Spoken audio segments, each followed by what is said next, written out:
मैं बात कर रहा हूँ आप लोगों से एक पर्टिकुलर टाइप की, जहाँ पर आपको ये पूछा जाता है क्वेश्चन देखिए कि because of this transaction ratio improve हो रहा है या डिक्रीज हो रहा है या नो चेंज हो रहा है। ठीक है बच्चों, ऐसे क्वेश्चन एग्जाम में आ जाया करते हैं, तो इसको करने का तरीका मैं आपको बता देता हूँ बच्चों।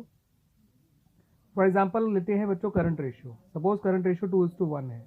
ठीक है बच्चों, यानी करंट एसेट करंट लायबिलिटी की 2 टाइम्स है।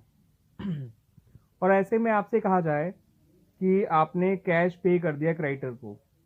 ठीक है, तो देखिए बच्चों, अगर आप कैश पे करेंगे क्रेडिटर को तो एज ए रिजल्ट क्रेडिटर भी कम हो जाएंगे और करंट एसेट भी कम हो जाएंगे, यानी बोथ CACL डिक्रीजेस। और जब रेशियो ऑलरेडी मोर देन 1 होता है और दोनों डिक्रीज होते हैं CACL by the same amount, तो ratio as a result increase हो जाता है।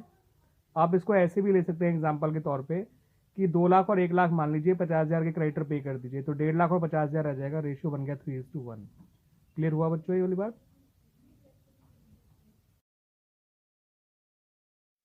तो बच्चों देखिए, मैंने जो एग्जांपल दिया आप लोगों को कि जब दोनों कम हुए तो रेशियो बढ़ा।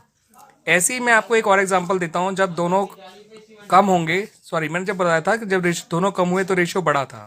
अब एक एग्जांपल लेते हैं जहां पर दोनों बढ़ेंगे, तो देखिए रेशियो पे क्या फर्क पड़ेगा। माना करंट एसेट 2 लाख है, करंट लायबिलिटी 1 लाख है, आपने 1 लाख के गुड्स और खरीद लिया ऑन क्रेडिट। तो जैसे ही आप 1 लाख के गुड्स ऑन क्रेडिट खरीदेंगे तो आपकी करंट एसेट बढ़कर हो जाएंगे 3 लाख और करंट लायबिलिटी हो जाएंगी बढ़कर 2 लाख। अब 3 लाख को 2 लाख से डिवाइड करिए, रेशियो आ गया 1.5:1, यानी कि रेशियो डिक्रीज हो गया। तो हमने इससे ये कंक्लूजन निकाला बच्चों कि अगर दोनों करंट एसेट और करंट लायबिलिटी बढ़ते हैं तो रेशियो डिक्रीज होता है, अगर रेशियो ऑलरेडी मोर देन 1 है तो। ठीक है बच्चों, क्लियर हुई बात? अब नो चेंज वाली सिचुएशन कब आएगी? जैसे कैश रिसीव फ्रॉम डेटर है, तो एक करंट एसेट बढ़ा, दूसरा करंट एसेट कम हो गया बाय द सेम अमाउंट, तो इससे ना ही CA पे फर्क पड़ा ना ही CL पे, as a result ratio no change रहा। ठीक है बच्चों, तो आपने एक चीज नोटिस करी कि जब आपका करंट रेशियो मोर देन 1 है, यानी 2:1 है, तो दोनों बढ़ने से रेशियो घट रहा है, दोनों घटने से रेशियो बढ़ रहा है। और अगर सिर्फ करंट एसेट बढ़ेंगी और करंट एसेट ही घटेगी, यानी तो भी नो इफेक्ट ही आएगा उस केस में। ठीक है बच्चों, अब एक ऐसा एग्जांपल लेते हैं जहां पर रेशियो सपोज 1:1 है, तब देखते हैं क्या फर्क पड़ता है।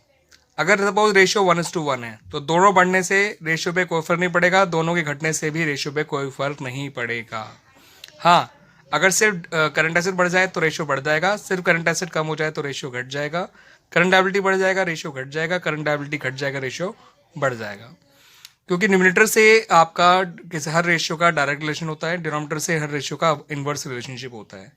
लेकिन अगर दोनों बढ़ेंगे और दोनों कम होंगे तो रेशियो पे कोई फर्क नहीं पड़ेगा, बिकॉज रेशियो ऑलरेडी 1:1 है। अगर दोनों सेम अमाउंट से बढ़ते हैं कम होते हैं तो रेशियो पे कोई फर्क नहीं पड़ता है। वही बात लेते हैं बच्चों, अगर रेशियो ऑलरेडी लेस देन 1 है, सपोज 0.8:1 है, तो दोनों बढ़ने से रेशियो बढ़ेगा, दोनों घटने से रेशियो घटेगा। ठीक है बच्चों, ये बात ध्यान रखिएगा।